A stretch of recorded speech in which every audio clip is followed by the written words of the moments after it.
Olá pessoal, bom dia para vocês, são 7 horas em ponto, hoje é dia 26 de setembro de 2025, 4 dias já dessa primavera fria e chuvosa que se instalou aqui pelo menos na parte centro-sul do país. Nós estamos começando agora a edição desta sexta-feira, graças a Deus, porque foi uma semana super cansativa, né, do seu Desperta, tá?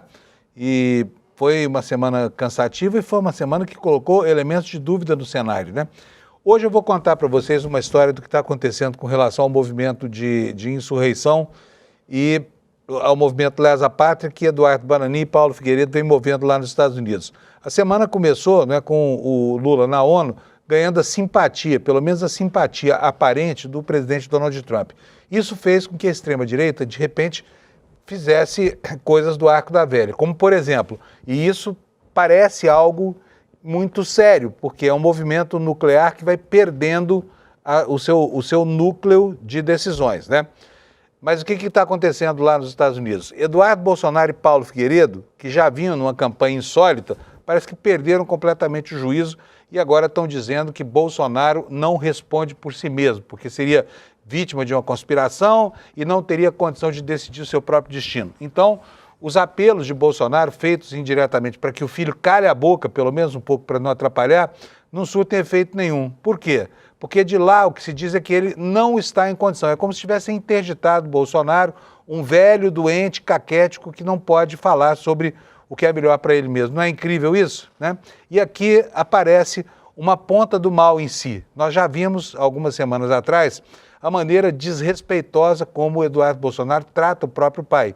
É algo capaz de causar comoção em qualquer um de nós, né? Porque não se vê nas famílias ditas normais um tratamento desse. O filho mandar o pai, desculpa, mas mandar o pai tomar no cu. Isso é algo abominável, né?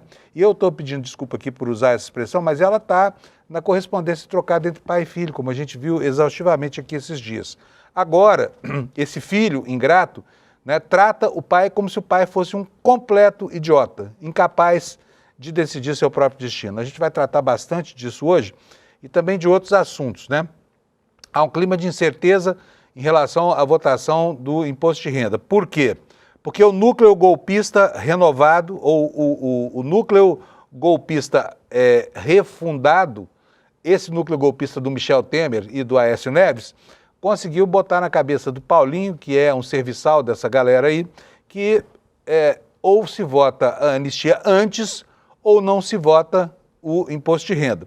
Aí vem a pergunta, o que uma coisa tem a ver com a outra? Não tem nada a ver uma coisa com a outra.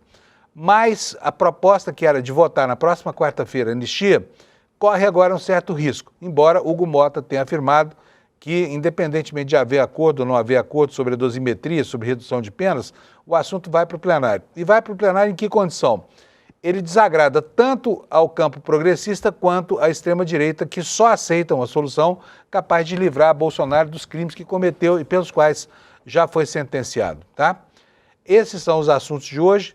Temos também na nossa coleção aqui de manchetes a despedida do ministro Luiz Roberto Barroso, que deixou, não deixou ainda, mas presidiu a sua última sessão lá no Supremo Tribunal Federal, num ambiente, né, que foi muito conturbado pela exacerbação política e ideológica dos últimos anos. Não foi fácil para ele trazer o Supremo Tribunal Federal até aqui, né, livre do assédio dessa gente que quer fechar simplesmente a justiça brasileira.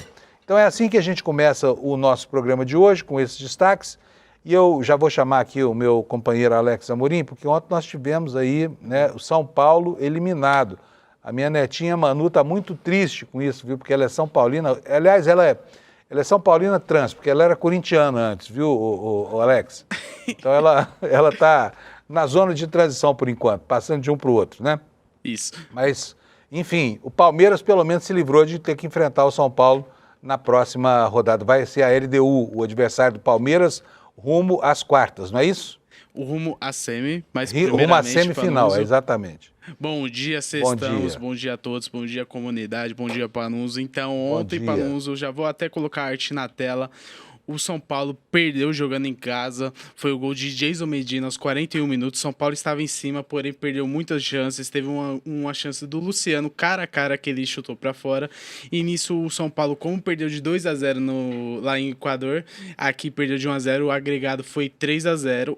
Ô, Panunzio, querendo ou não, eu não vou ser clubista agora. Eu fiquei feliz que a LDU passou, porque eu acho mais fácil a LDU do que o São Paulo. Como é um clássico e o São Paulo tem tradição na Libertadores, não é falando que a LDU não tenha, mas o São Paulo tem mais tradição que a LDU, e nisso eu achei um adversário um pouco mais fácil para o Palmeiras, mesmo com a dificuldade lá na altitude, para essa semifinal que vai acontecer lá na terceira semana ali de outubro pro Panunzio. Tá chegando aí. É mata-mata, né? Perdeu, sai. Então tá bom, lembrando perder que lá nas jogo Grimpas. vai ser lá no Equador e o segundo aqui no Allianz Parque. Lá são 2.850 metros de altitude, se eu não me engano, é bem frio lá. Isso. Então o São Paulo está numa fria, São Paulo já era, mas o Palmeiras agora está numa fria, literalmente lá no Equador, né? Sim. Tá bom, então a torcida feliz da vida, Palmeiras tirando sarro de São Paulino e assim segue a vida, né? Isso. Vamos ver o que vai dar essa partida. O que mais nós temos no cenário do futebol? Então, Panunzio, ontem também, às 9h30 da noite, teve um confronto importante na Argentina entre Flamengo e Estudiantes. Quem acompanhou Desperta semana passada verificou minha informação que eu acho que o São Paulo não iria passar pelo resultado negativo na altitude, e o Flamengo eu achei que seria um resultado bem abaixo. E foi isso que aconteceu, Panunzio. Aqui, o Flamengo ganhou de 2-1, e eu achei que era um resultado bem abaixo por conta do time argentino ser um bom time.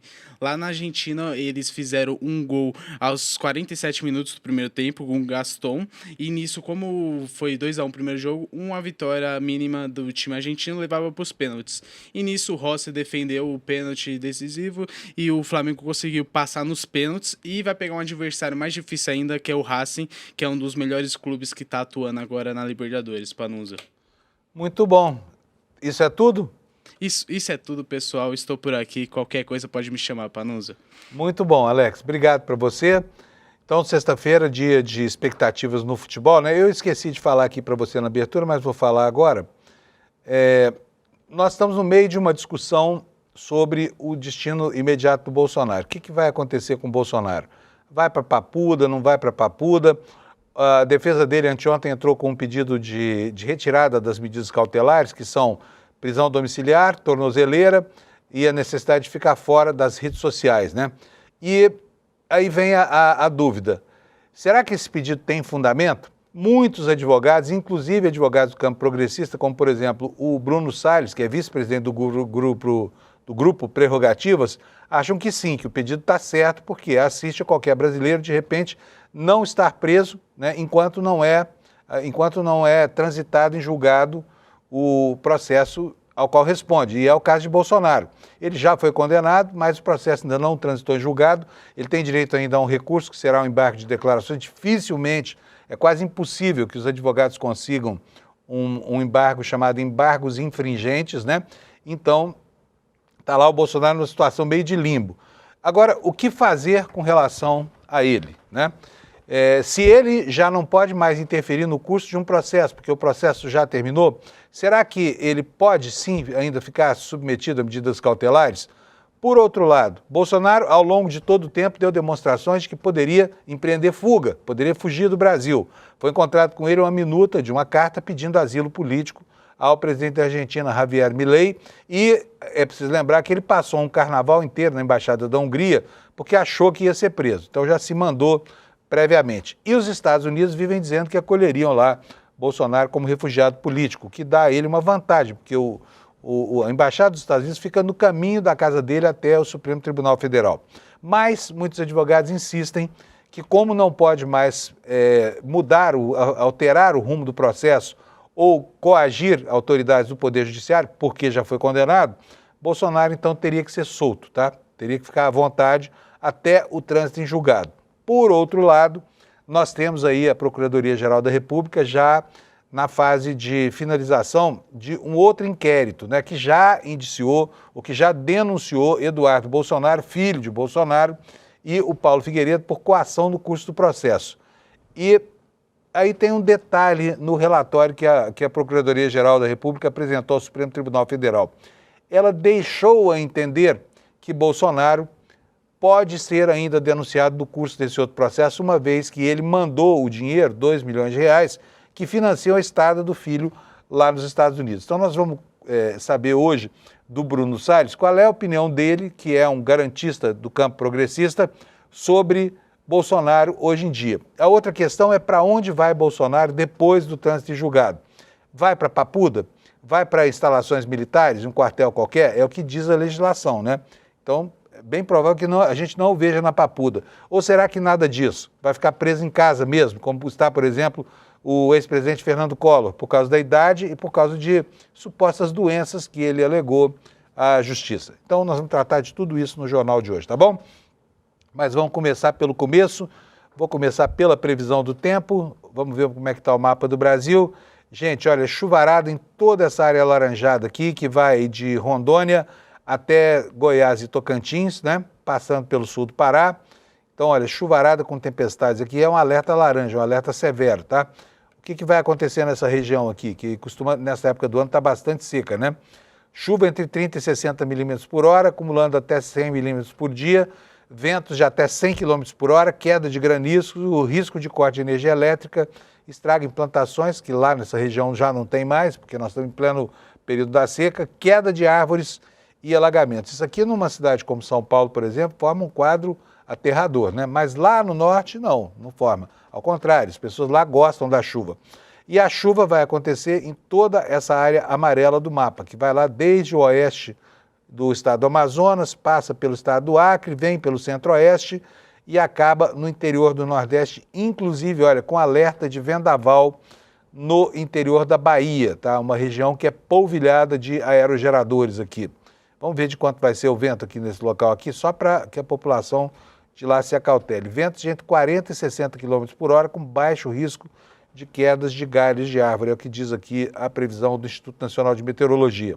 Olha, aqui no interior de São Paulo, também no Mato Grosso do Sul e no norte do Paraná, mais alertas de vendaval. São alertas amarelos hoje, tá? Ventos de até 60 km por hora e isso pode ocasionar queda de galho de árvore e tudo aquilo com o qual a gente já está acostumado. E lá no sulzinho do Brasil, nós temos aqui um alerta de ventos costeiros, né? Ventos costeiros que fazem as ondas crescerem, trazendo perigo às embarcações e aos banhistas. Na região do Espírito Santo, no norte do Espírito Santo, até o norte da Bahia, o alerta é para chuvas intensas, tá? E acumulado de chuva, solo muito hidratado, choveu para burro aqui. É raro o dia em que a gente abre esse mapa da previsão e que não há aqui chuva sendo assinalada para essa região do Brasil, né? Sul da Bahia, norte do Espírito Santo. Agora vamos ver as temperaturas como é que ficam. Porto Alegre começou com 10 e vai a 23 a temperatura hoje. Em Florianópolis, de 12 a 18. Em Curitiba, de 12 a 18 também. Aqui em São Paulo, de 12 a 22. E lá no Rio, de 17 a 23. Eu chamo a atenção disso aqui porque isso aqui, para os cariocas, é frio intenso, né? Então vai ter frio intenso hoje. Praticamente nevando lá no Rio de Janeiro com uma máxima de 23 graus, tá? Em Vitória, temperatura de 18 a 23, em Belo Horizonte de 12 a 25, em Goiânia de 18 a 31, aliás, né? E em Brasília vai de 16 a 26, em Campo Grande teremos 18 de mínima, já tivemos, e 34 de máxima. Lá em Cuiabá quente, 24 de mínima, 38 graus Celsius de máxima, né? Em Rondônia, 31 graus Celsius de máxima, em Rio Branco, 34. Em Manaus, possibilidade de chuva isolada, 35 graus de máxima. Em Boa Vista, 37. Macapá, 33. Belém, 34. São Luís do Maranhão, 32. Palmas do Tocantins, 35. Palmas também é quente, que parece um forno, né? Teresina, 38 graus de máxima. Aí as capitais do Nordeste, 31 em Fortaleza e depois 30 graus de Natal para baixo, né? Começando o dia aí com 22, 23 graus. Essa é a maneira como o tempo vai se comportar ao longo do dia de hoje, tá bom? Pessoal, vamos então ver as notícias aqui. Notícias que começam com a confusão armada em torno dessa proposta do núcleo dos golpistas renovados brasileiros, que são Temer, Aécio e Paulinho da Força, criando confusão para aprovar a anistia, condicionando a aprovação da anistia à votação, aliás, condicionando a aprovação da anistia à votação da redução do imposto de renda, que está virando, né, uma espécie de caco parlamentar, porque toda vez que alguém tem um projeto bem impopular e que precisa ser, que acha que precisa ser votado, aí estabelece essa confusão. Ah, mas só vota o imposto de renda depois. Beleza, o Hugo Mota diz que vota na quarta, Paulinho diz que não vota mais na quarta, está conversando com o presidente de partido. Vamos ver o que diz aqui a nossa manchete, que a votação da anistia é adiada por causa das manifestações do Paulinho da Força. Ontem deveria ter acontecido uma reunião entre o Hugo Mota e o Alcolumbre, mas essas posições do Paulinho, tentando de todas as formas encaçapar aí essa proposta estranha de anistia para beneficiar o Bolsonaro, isso acabou derretendo o cenário que estava armado, né? Outra manchete aqui, denúncia de Nicolas contra Duda Salabert se baseou em grupo investigado pela PF. O que é isso aqui? Daqui a pouco eu vou detalhar para vocês, eu só vou explicar superficialmente agora. O Nicolas Ferreira denunciou a deputada Duda Salabert graças a informações plantadas por um grupo de empresários corruptos que subornava agentes federais para a exploração da Serra do Curral lá em Minas Gerais. Nós vimos na semana passada que isso aqui já deu uma grande confusão, um monte de gente, né, baixando o chilindró por causa desse braço corrupto aí da Agência Nacional de Mineração. E agora se sabe que o deputado moleque, o Nicolas Ferreira, foi instruído por essas pessoas, por esse bando de bandidos corruptos que atuavam lá junto à Agência Nacional de Mineração. Daqui a pouco a gente vê os detalhes sobre isso, tá bom? Olha, uma ex-miss de Mato Grosso, que beleza isso aqui, né? A pessoa parece tão bonita nesse concurso, mas vai ver a vida dela lá por trás, dos bastidores, né? Uma ex-miss é acusada de manter 20 homens em condições análogas à de escravidão numa fazenda lá no Mato Grosso, tá bom? Informações que mostram o poder da organização criminosa PCC continuam aparecendo todos os dias, né? E agora nós temos aqui, olha, a informação de que os líderes do PCC frequentavam a casa de um dos empresários alvos da Operação Esper, né? E aqui embaixo nós temos aqui um lembretezinho do ICL para que as pessoas não se esqueçam de quem votou a favor da PEC da bandidagem. E aparece de novo aqui a foto desse menino, Nicolas Ferreira, né? Que está sempre do lado errado da história, tá? Vamos começar então a detalhar aqui os nossos destaques, começando pela questão da votação da anistia. Manchete do ICL é essa aqui, dizendo o seguinte, que a votação foi adiada depois das declarações do Paulinho da Força, né? E se instalou uma crise entre Câmara e Senado como sequela da aprovação pela Câmara da PEC da bandidagem, que depois foi derrotada na CCJ do Senado por unanimidade, né? Crise entre Câmara e Senado, atritos envolvendo Hugo Mota e pressão sobre imposto de renda afastam a previsão de votação. Conforme apurado pelo ICL, Alcolumbre desistiu da reunião com Mota e Paulinho. Matéria do nosso grande Kleber Lourenço, que eu vou ler aqui o lead para vocês. A previsão de que o projeto de anistia aos envolvidos nos atos de 8 de janeiro seria votado já na terça-feira tornou-se improvável. Não é que ficou impossível, tá? Está improvável. O clima político que parecia caminhar para uma definição se deteriorou nos últimos dias. A escalada de tensões entre Câmara e Senado, somado ao desgaste provocado pela fala de Paulinho da Força, que vinculou diretamente a tramitação da anistia ao avanço da proposta de isenção do imposto de renda, afastou o tema do horizonte imediato. O resultado é que a anistia perdeu tração, entrou em compasso de espera e, por hora, não tem data mais para ser votada. E o ponto de inflexão foi produzido por uma sequência de movimentos políticos. Primeiro, o Senado enviou um recado direto à Câmara ao rejeitar por unanimidade na CCJ a famosa PEC da blindagem, que pretendia exigir uma autorização do Congresso, aliás, dada mediante votação secreta, para processos que envolvem parlamentares poderem andar na Justiça.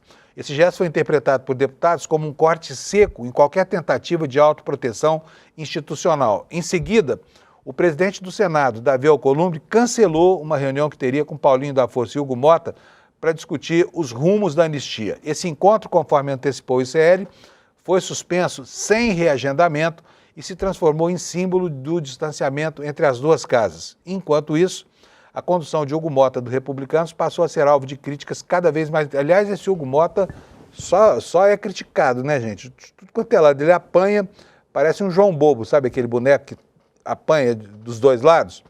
Nas redes sociais, em bastidores parlamentares, circula a narrativa de que o Centrão estaria usando a pauta da anistia como instrumento de chantagem política, ou para travar a taxação dos super ricos, embutida no pacote de isenção de IR até 5 mil, ou, no mínimo, para dificultar a tramitação dessa proposta.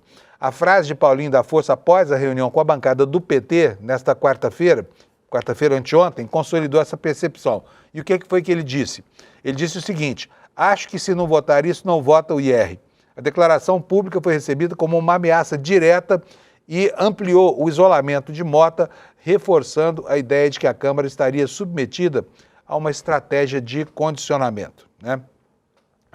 Aqui uma outra reportagem também do Kleber Lourenço explicando para a gente por que essa reunião entre Mota e Alcolumbre foi cancelada. Então vamos ver aqui a partir do segundo parágrafo, para a gente ganhar tempo. A versão oficial para o cancelamento apoiou que Alcolumbre ficou preso em outro compromisso e não conseguiu comparecer. Desculpa, né? No entanto, nos bastidores, a verdadeira causa foi um incômodo com as declarações do Paulinho ao longo do dia. O deputado havia dito que a aprovação da isenção do IR para quem ganha até 5 mil dependeria da votação da anistia, frase interpretada como uma tentativa de condicionar a pauta econômica a um tema delicado, o que gerou fortes reações nos bastidores. E além disso, gente, Paulinho da Força, né, ele é um líder sindical, acho que ele esqueceu completamente disso. Como é que se põe contra a votação de uma medida que vai beneficiar 20 milhões de trabalhadores no Brasil? Quem paga esse imposto de renda de até 5 mil é a classe média baixa, são trabalhadores de baixa remuneração e todos eles são assalariados com carteira assinada, porque a iniciativa, o trabalho informal não recolhe imposto de renda, né? Só para lembrar aqui, então nós temos aqui a figura estranha de um líder sindical atrelando uma medida de mitigação golpista, porque é isso que essa proposta dele a votação de uma pauta que vai beneficiar 20 milhões de pessoas.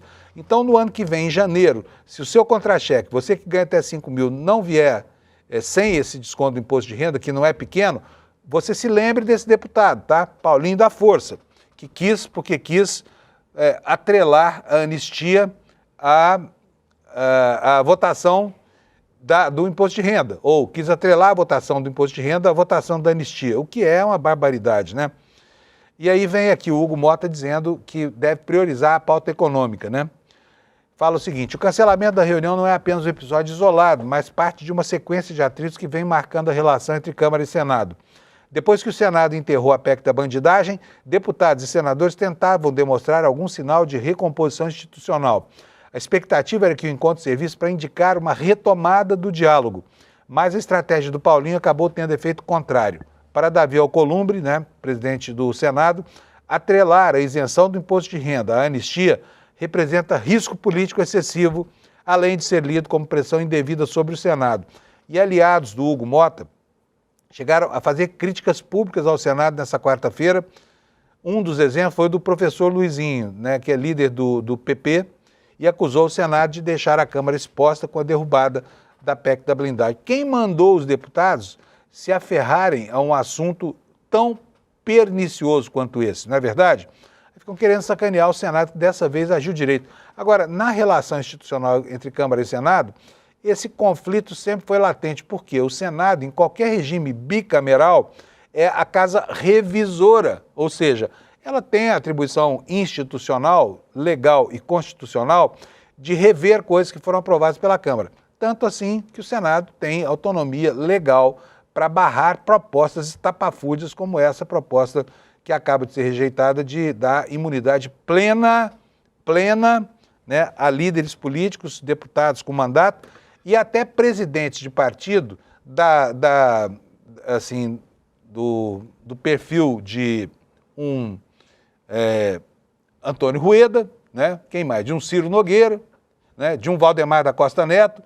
Todos eles, a gente sabe exatamente o que são, o que representam, e estão aí dando as cartas no Brasil, né? Então vamos lá, pessoal, vamos andar com o nosso noticiário, porque nós temos um monte de coisa para tratar hoje. Será que vão ter coragem de cancelar uma vez mais a votação desse projeto tão importante, né? Proposta do governo. E agora, todo mundo sabe, não há só um, tem 2 projetos. O Senado, na ausência de a Câmara fazer andar o assunto, já protocolou uma outra solução. Já aprovou um outro projeto de lei bem antigo, relatado pelo Renan Calheiros, que tem o mesmo propósito. Então, o Senado está gerando mais um estoque de conflitos aí com a Câmara ao mandar para lá uma matéria que ele já resolveu e que a Câmara insiste em vincular a questões, digamos assim, absolutamente questionáveis do ponto de vista ético e legal, tá bom? Bom, vamos lá. Temos aqui, olha, no Platô BR de hoje, uma interpretação aqui falando sobre, é uma matéria da Luciana Lima, sobre os motivos que teriam levado Mota a pedir o adiamento da votação da dosimetria, né? E o que nos conta aqui a matéria do Platô? Depois de percorrer as lideranças de vários partidos essa semana, Paulinho da Força, que é o relator da proposta, pediu ao presidente da Câmara, Hugo Mota, para adiar a votação do projeto antes prevista para ocorrer na semana que vem. Paulinho ponderou que, sem a costura de um acordo com o Senado, não vale a pena a Câmara aprovar o texto. A preocupação do relator é que o projeto de anistia tenha o mesmo destino da PEC da blindagem, ou PEC da bandidagem, como queira, arquivada pelo presidente do Senado, Davi Alcolumbre. O pedido de Paulinho ao presidente da Câmara foi feito nesta quinta-feira, 25, ontem, portanto, após as conversas com as bancadas. O principal motivo, de acordo com o relator, foi o não comprometimento do presidente do Senado com a proposta. O combinado era uma conversa entre o relator, Mota e Alcolumbre, após a festa de aniversário do presidente do Supremo, Luiz Roberto Barroso, que está de saída do cargo. Alcolumbre compareceu à festa e, em seguida, disse que não poderia ir ao encontro que ocorreria na casa do presidente da Câmara.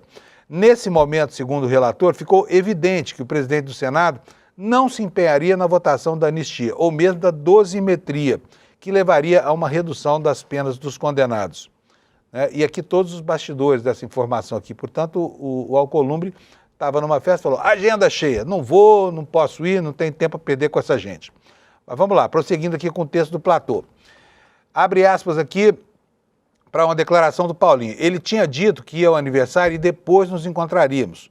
Hugo Mota também estava no aniversário do Barroso. Depois ele, Alcolumbre, me ligou dizendo que não poderia ir, porque tinha outros compromissos. Contou Paulinho em conversa com o Platô. Depois desse episódio, o relator não tem certeza se o encontro ainda poderá ocorrer.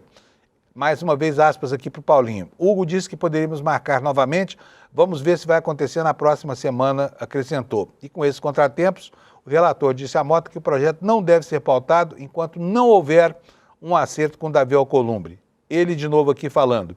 O acordo não está costurado e o pessoal, os deputados, está meio bravo com isso, disse o relator Paulinho da Força. Isso quando o cara sabe que está defendendo algo indefensável ou que está desempenhando um papel que é questionável sob todos os aspectos, né? Aí cria-se essa escaramuça aqui. Então, já não se sabe mais se nós teremos ou não teremos na semana que vem e se o que o presidente da Câmara disse vai valer ou não, porque a situação dele hoje é de um homem que é refém dos seus próprios companheiros, né? No entanto, olha, a matéria de ontem aqui no site do ICL afirma que o presidente da Câmara vai votar na quarta-feira, custe que custar o acordo, o projeto da isenção do imposto de renda, haja ou não acordo em torno da anistia, né? E o que foi que disse o presidente da Câmara, Hugo Mota? Ele disse, na noite da quarta, que a Casa iria votar o projeto de isenção do imposto de renda, mesmo sem haver acordo para a votação do projeto alternativo de anistia aos golpistas. A declaração foi dada ao jornalista Lauriberto Pompeu, do jornal O Globo. O que disse a ele Hugo Mota? Garanto que a pauta do IR para quarta-feira, garanto a pauta do IR para quarta-feira, ou seja, garanto a votação da pauta na quarta-feira, não há vinculação dessa pauta com nenhuma outra, a matéria está madura depois de ter passado na comissão especial, depois de ter urgência aprovada por unanimidade, depois de o relator ter ido ao Colégio de Líderes explicar o relatório, disse Hugo Mota, tá? Mas acontece que o clima está mesmo um clima de descontar o que está pendente, né, entre as duas casas aí, está muito complicado. Olha só aqui matéria na Folha de São Paulo de hoje, dizendo que os deputados estão cobrando de Mota retaliação contra o Senado por causa da rejeição à PEC da bandidagem. É algo inacreditável, né? Que esses 311 que votaram a favor dessa PEC agora queiram transformar uma posição diferente do Senado em motivo para objetar, para paralisar a tramitação de projetos de interesse popular. Mas vamos lá, vamos ler aqui o que diz a matéria. Deputados cobram do presidente da Câmara, Hugo Mota, uma reação firme que considera uma quebra de acordo do Senado com a derrubada por unanimidade da PEC da bandidagem. A falta de uma resposta mais dura, afirmam, cria para Mota o risco de ver abalada sua sustentação no comando da casa. Líderes de grandes partidos e cardeais do Centrão discutiram nos últimos dias um cardápio de respostas ao Senado, incluindo travar projetos de interesse dos senadores e até atuar na CPI do INSS para direcionar as investigações contra o Senado. Além disso, afirmam que o projeto de lei de redução das penas aos condenados pelos atos golpistas só andará após uma concertação. Essa PEC da blindagem ou da bandidagem, que condicionava a abertura de processos criminais contra congressistas a uma autorização do próprio Congresso, foi aprovada por 553 votos a 134, com empenho pessoal do presidente da Câmara. Mota telefonou pessoalmente para os deputados, mobilizou líderes de partidos aliados para apoiar o texto, afirmando que havia um acordo com o presidente do Senado, Davi Alcolumbre. Só que Alcolumbre enviou o texto para ser discutido primeiro na Comissão de Constituição e Justiça, onde já vinha sendo bombardeado por parlamentares. O colegiado acabou rejeitando a PEC por unanimidade. Interlocutores do presidente do Senado negam a existência de um acordo sobre este tema, tá bom? Olha só, ontem nós tivemos em Brasília a última sessão do Supremo Tribunal Federal, conduzida pela gestão do ministro Luiz Roberto Barroso. Ele ficou 2 anos lá à frente do Supremo Tribunal Federal e foram dois anos muito tensos, né? Com uma série de questões políticas e ideológicas aí confrontando o poder do tribunal. Enfim, a vida dele não foi fácil. E ontem ele se despediu e nós vamos mostrar aqui um trechinho da despedida dele, que falou muito sobre a defesa da democracia e o papel que o Supremo Tribunal Federal ocupa na defesa das instituições brasileiras. Roda para nós, Alex, por favor. Esse é, ministro Gilmar, o arranjo institucional que nos proporcionou 37 anos de democracia e estabilidade institucional sob a Constituição de 1988. E nesse período não houve desaparecidos, ninguém foi torturado, ninguém foi aposentado compulsoriamente. Todos os meios de comunicação, impressos ou digitais, manifestam-se livremente. Ou seja, apesar do custo pessoal dos seus ministros e o desgaste de decidir as questões mais divisivas da sociedade brasileira, o Supremo Tribunal Federal cumpriu, e bem, eu assim penso, o seu papel de preservar o Estado de Direito e de promover os direitos fundamentais. E gostaria de agradecer muito especialmente, do fundo do coração, a todos os ministros, colegas e amigos aqui do Supremo, pela parceria, pelo apoio, pela coragem e pela relação construtiva e harmoniosa que tivemos. Tenho muito orgulho de ter dividido com todos a aventura de defender a Constituição, a democracia e a justiça nesse país complexo, mas fascinante, que todos amamos. É motivo de alegria para mim e uma sorte para o país saber que o tribunal estará agora nas mãos honradas e sob a mente brilhante do meu querido amigo de quase toda a vida, Luiz Edson Fachin. Edson Fachin que vai pegar uma pauleira também, porque afinal de contas o clima de radicalização só faz aumentar no país, né? E no ano que vem, embora isso não seja um assunto específico do Supremo Tribunal Federal, porque nós temos no Brasil uma justiça eleitoral, nós vamos ter um ambiente muito tenso cercando as eleições de 2026, porque nada indica que pode haver uma pacificação no país, né? Ou pelo menos uma abertura de espíritos para uma negociação política nos padrões convencionais, né? Mas ainda falando sobre essa saída, despedida do ministro Luiz Roberto Barroso, Uma das homenagens que ele recebeu durante o dia de ontem foi do decano do tribunal, o ministro Gilmar Mendes. Coube a Vossa Excelência conduzir o tribunal em meio a uma ofensiva sem precedentes, com o escopo de desacreditar a justiça brasileira, de vegar este Supremo aos interesses de um grupelho político e de submeter a soberania nacional às conveniências ideológicas de outras nações. Situação insólita que exigiu coragem, equilíbrio e serenidade. Vossa Excelência soube responder a essas investidas com firmeza inabalável, mas também com a elegância, cordialidade e a urbanidade que o caracterizam, e sempre pautaram a sua vida pública. Mostrou que é possível ser rigoroso na defesa da Constituição e do Tribunal, sem abrir mão do respeito e do diálogo institucional. Pois é, terrível, né? O período em que o Barroso passou aí no Supremo Tribunal Federal, e a gente pode dizer que ele tirou de letra, né? Foi um período muito duro, inclusive por conta da perseguição implacável do governo dos Estados Unidos contra esses ministros da Suprema Corte que, com muita dignidade, cumpriram a sua função institucional, que era de julgar, à luz do devido processo legal, pessoas da importância dos generais golpistas e do chefe de todos, que era um capitão do Exército, né? E ontem, o pessoal que move essa campanha logrou uma conquista. Finalmente, eles ficaram felizes ontem. Olha só, vou mostrar para vocês por quê. Põe na tela para a gente, por favor, Alex. Esse aqui é o site do escritório de advocacia da mulher do ministro Alexandre de Moraes. Saiu do ar ontem. Por quê? Supostamente por conta da Lei Magnitsky, tá? Se você quiser testar aí, é barcedemorais.com.br. A Cloudflare, que é uma empresa americana, que seria um caminho para chegar até o site, ela simplesmente tirou do ar o site desse escritório, gerando o primeiro prejuízo. E eles estavam eufóricos ontem com esse prejuízo, né? Publicaram aí, olha, a ficha a ficha técnica do domínio.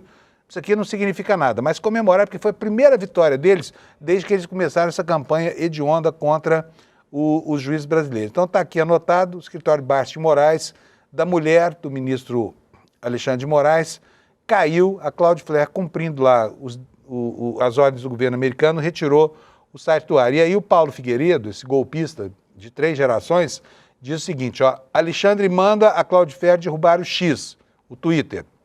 Isso em 2024. Em 2025, a Cloudflare derruba o site do escritório da esposa do Alexandre. E aí uma frasinha assim de gozação, que tristeza. Triste pra caramba, né, Paulo? Agora quero contar para vocês, eu já vou preparando aqui a entrada do Lula, que daqui a pouquinho vai estar conosco. Eu quero mostrar para vocês como, desculpa gente, como esse pessoal está atrevido, tá? O Bolsonaro, nos últimos dias, tem mandado recados, né, para o próprio filho. E são recados que parece que não chegam, que não são ouvidos lá do outro lado. Por quê? Porque o Eduardo Bolsonaro simplesmente transformou o pai em refém da vontade dele. É inacreditável o que está acontecendo lá do outro lado do bolsonarismo, porque nós tivemos ontem em matérias publicadas no jornal, a Mônica Bergamo, mesmo lá na Folha de São Paulo, afirmou que o Bolsonaro mandou recados, principalmente através do Sóstenes Cavalcante, que teve com o filho dele lá nos Estados Unidos na semana passada, pedindo ao Eduardo Bolsonaro para calar a boca, para não atrapalhar as coisas aqui no Brasil, porque a campanha dele está surtindo o efeito contrário. O que fez o Eduardo Bolsonaro? Gente, é inacreditável que um filho faça isso com o próprio pai, mas a gente já viu do que ele é capaz. Ele não mandou o pai tomar naquele lugar, no recado pelo telefone celular, eles simplesmente sequestraram, tornaram o Bolsonaro refém do seu ambiente de prisão. Olha só na frase, na explicação que o Paulo Figueiredo fez publicar na internet aqui. Deixa eu mostrar para vocês. Põe na tela para nós, isso mesmo, olha. Não é muito complexo. Se você considera Bolsonaro um refém, então não pode esperar que ele negocie nos termos da própria soltura. Se você não o considera um refém, então não entendeu nada do que está acontecendo. Entendeu? Estão dizendo que o Bolsonaro é um refém, que o Bolsonaro é incapaz de decidir por ele mesmo o que é melhor para ele. Paulo Figueiredo, que ousadia, hein? Trancando a boca do pai do Eduardo Bolsonaro. Agora, ousadia maior ainda é a desse filho, cujo nível de ingratidão nós já conhecemos, né? Mas que agora parece rivalizar com o próprio pai pela ocupação do espaço político que nasce em função da inabilitação jurídica do Bolsonaro. Vamos ver como é que isso se expressa. Olha só. Veja só os termos em que essa gente se comunica com a opinião. Eles perderam completamente a noção do que pode ser feito e do que não pode ser feito. O que diz o Eduardo Bolsonaro ontem aqui nesse post que eu recortei da internet, do Twitter? A coragem não está em fazer coisas fáceis e dóceis, mas sim na determinação de fazer coisas vorazes e necessárias, sei lá o que é coisas vorazes, e necessárias, aquelas que mais ninguém quer fazer. Vocês se acostumaram a lidar com homens ocos, sem convicção, personalidades fracas e acovardadas que se vendem e se submetem aos poderes materiais de ocasião. Pela primeira vez terão que lidar com pessoas de convicção. Tenho como ideal de vida que lenta e espinhosa é a marcha do espírito humano. Contudo, há sempre um limite, além do qual, preste atenção, a tolerância deixa de ser virtude. E o medo, o mais ignorante, o mais injusto e cruel dos conselheiros, deve ser deixado de lado e substituído pela coragem emergida da força de vontade e da crença do justo e em Deus.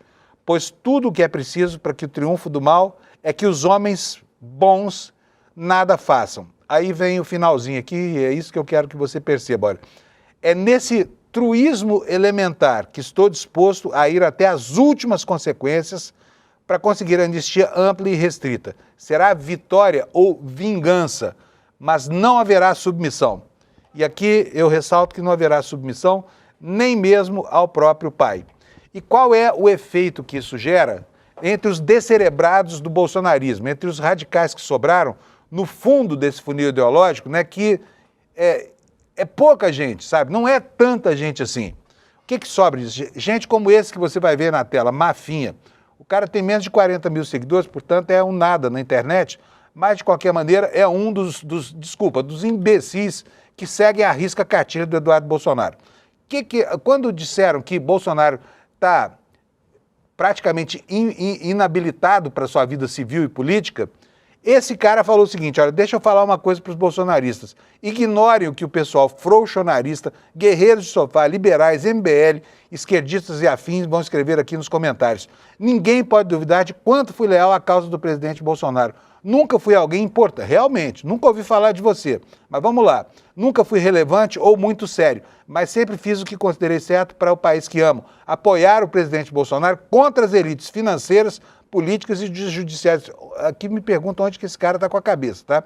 Mas segue aqui, olha. Hoje, o presidente é um homem sequestrado, é uma vítima presa, doente e incapaz de decidir.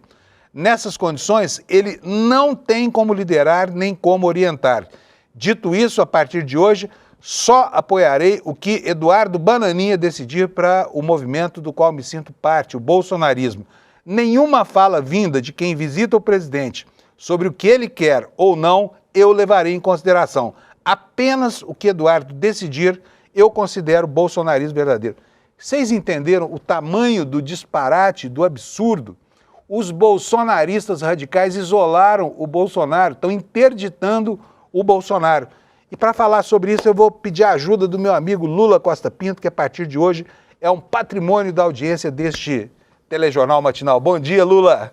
Tudo bom? Bom dia, Fábio. Bom dia a todos aqui no ICL, no Desperta ICL. Muito. O Lula acordando cedinho para nos orientar aqui, nos dar uma luz sobre como é que a gente... Sempre acordei cedo, tá? Sempre acordou. Agora está mais cedo ainda. Ô, Lula, deixa eu te perguntar uma coisa. Como é que você entende um movimento como esse que isola, né, que praticamente neutraliza Bolsonaro como figura política para fazer, em nome dele, coisas que, na verdade, são feitas para enaltecer a liderança do Eduardo Bolsonaro? Explica isso pra gente, que eu não estou conseguindo entender. O filho, Bom, Fábio, neutraliza o próprio pai, é isso? Fábio, primeira coisa, um xiste que é imperdível, né? É óbvio que essa mensagem, esse post do Eduardo Bolsonaro que você colocou aí na tela foi escrito depois dele fazer uma visita ao túmulo de Olavo de Carvalho, que está lá na Virgínia Ocidental, né? Porque as palavras, a maneira como ele escreveu, ele para publicar isso, ele foi beber na fonte original do bolsonarismo, essa figura perversa que não está mais entre nós, né? Porque esse post parece muito com o Olavo de Carvalho, se ele tivesse encarnado, se ele tivesse descido numa sessão espírita, né, para escrever descido ou subido? Eduardo. Subido, né, Lula? Porque parece que ele não está lá em cima. Sim, tá certo. Né? Bom, mas como a Terra é redonda, pode ser que o inferno estivesse lá embaixo naquele momento. Né? Pode ser. Bom, mas, Fábio, o que está acontecendo é a revelação, né, uma vez preso, né, uma vez já fora do convívio com a sociedade, retirado desse convívio social, depois de um processo minucioso, como disse o presidente Lula no discurso, depois de um processo em que as provas, né, acabaram sendo incontestáveis no curso, né, do que se viu, né, na primeira turma do Supremo Tribunal Federal, o extrato do Bolsonaro está sendo exposto a todo o país. O Bolsonaro venceu a eleição de 2018 sem fazer campanha. Ele venceu a eleição de 2018 porque aquela foi uma campanha assimétrica, aquela foi uma campanha injusta, aquela foi uma campanha ilegal, e só assim o PT seria derrotado naquela campanha. Né? O Bolsonaro não participou de debates, o Bolsonaro não teve a campanha coberta pelas emissoras como as outras campanhas tiveram. Então, o país elegeu um presidente da República sem conhecê-lo, sem conhecer qual era o seu projeto. Esse projeto foi conhecido, foi revelado no curso do exercício trágico da presidência do Bolsonaro. E ainda assim, tivemos a tragédia em cima da tragédia, que foi a pandemia. Na pandemia, vimos emergir tudo que havia de pior, né, dentro daquela criatura desumana, né, que era o Bolsonaro. Mas a gente estava, nós como sociedade, nós como instituição, nós estávamos de mãos atadas para a reação. Agora, fora do poder, expostos à força das instituições, porque o que aconteceu de 2021, tá?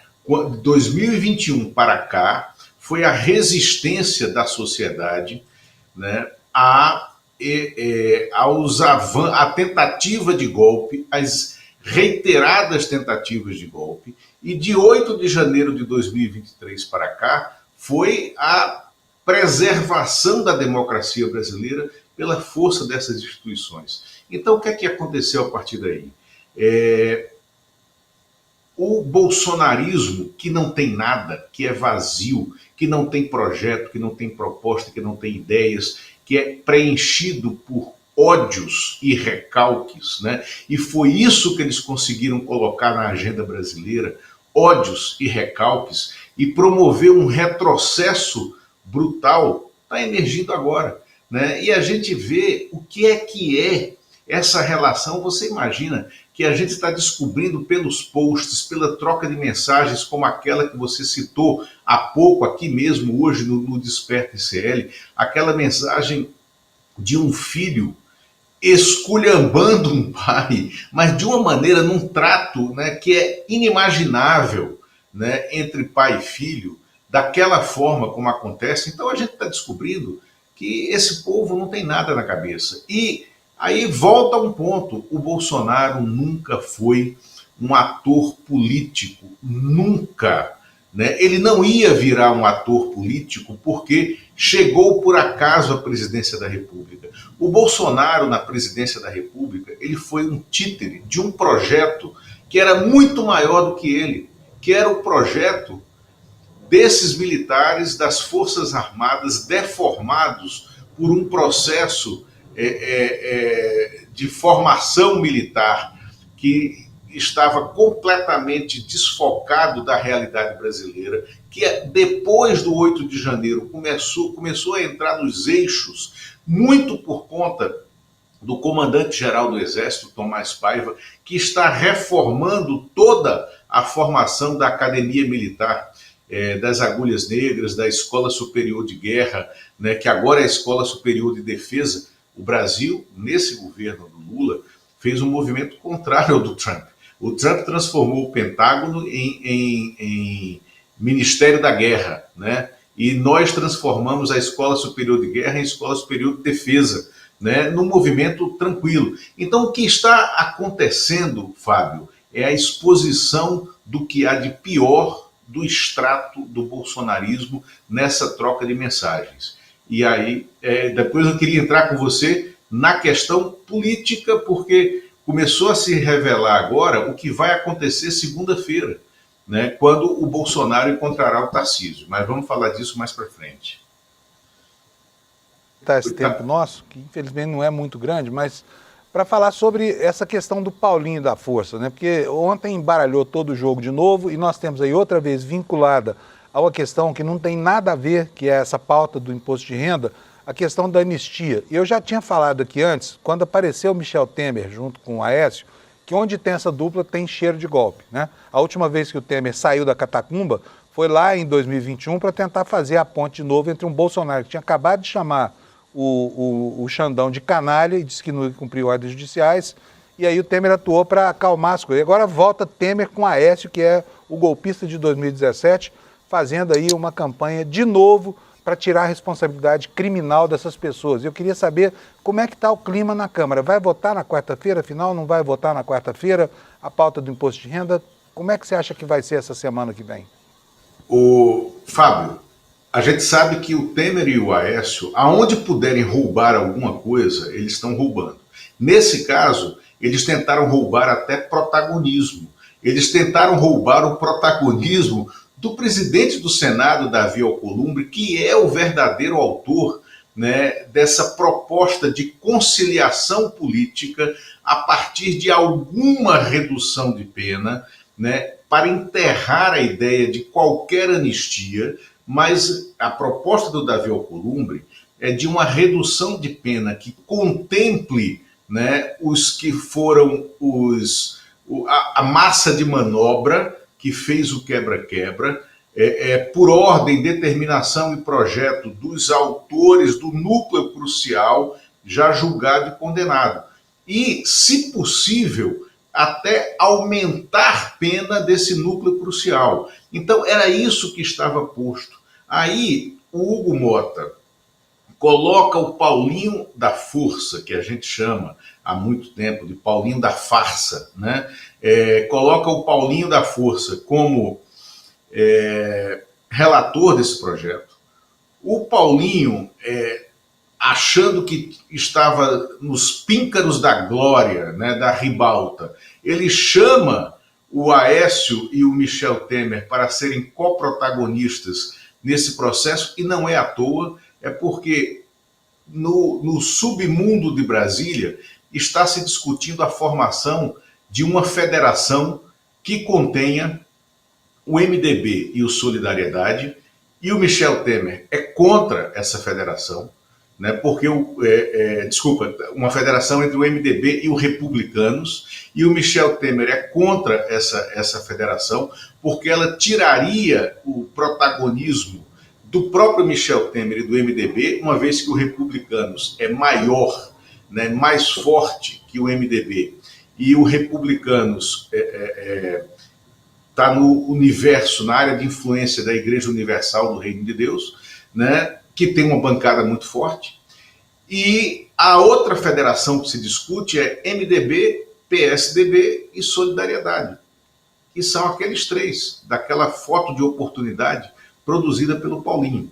Só que na hora que o Paulinho fez isso, ele atiçou as vaidades dentro do Congresso, ele levou o Davi Alcolumbre a ter mais um ponto de atrito com o Hugo Mota, como bem registrou o Kleber Lourenço nos textos que você trouxe aqui, tá? E ao fazer isso, ele inviabilizou o projeto dele mesmo e depois transformando um projeto de interesse social como a redução, a isenção do imposto de renda para quem ganha até R$ 5.000, que é um projeto de um alcance social brutal, a esse projeto de vaidades, a essa coisa maluca, absurda, né, de votar uma anistia de réus que ainda não tiveram a sentença transitada em julgado, né, e de réus que atentaram contra a democracia brasileira. Então, isso é impensável. Resultado, ele inviabilizou a votação dessa anistia na Câmara na semana que vem, ela não será votada na semana que vem. O projeto do imposto de renda será votado tanto na Câmara, né, o de relatoria do Arthur Lira, quanto no Senado, que é bem mais amplo do que o da Câmara, que é o de relatoria do Renan Calheiros. Você terá semana que vem uma semana legislativa muito mais dedicada a interesse público. E a gente terá ainda nessa semana o resultado desse choque de vaidades entre Hugo Mota e Davi Alcolumbre. Beleza. Lula, não tem mais tempo, mas tudo bem, foi muito bom aqui. Gente, vocês viram, essa foi a estreia formal do Lula aqui no nosso Desperta, e ele vai estar com a gente toda segunda e sexta-feira, e eventualmente, quando o país estiver exigindo, ele também vai voltar aqui, já que acorda cedo, para tentar entender o mundo que nos cerca, né, Lula?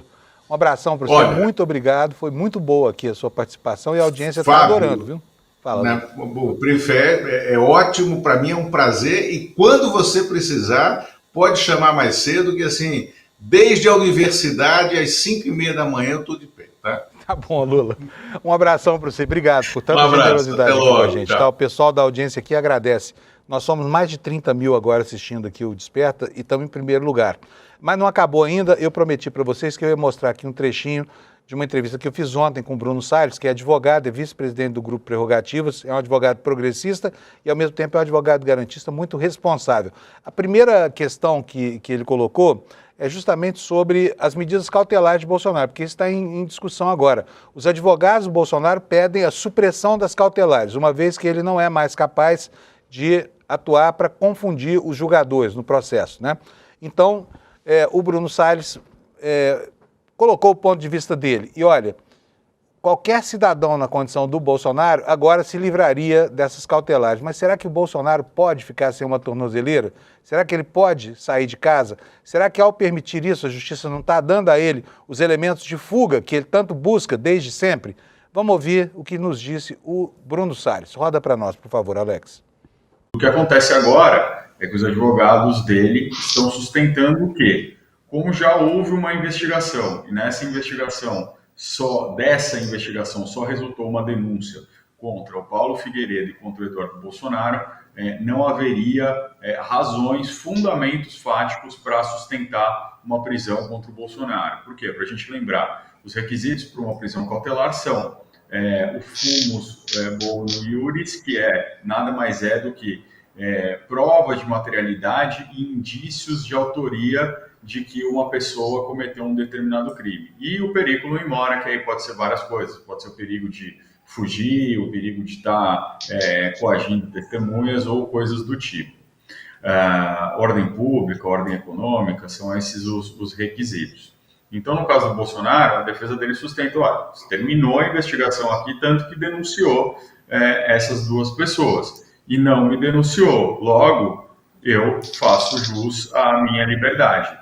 Agora, o que a PGR já indicou na cota em que ela encaminha a denúncia é que as investigações ainda não terminaram. Que essa é uma denúncia, mas que as investigações, inclusive em relação ao Bolsonaro, continuariam e por isso seria ainda necessária essa prisão dele. É isso que a PGR já deixou ali insinuado nessa cota. Não falou com todas as letras, mas deve se manifestar agora em relação ao pedido da defesa do Bolsonaro.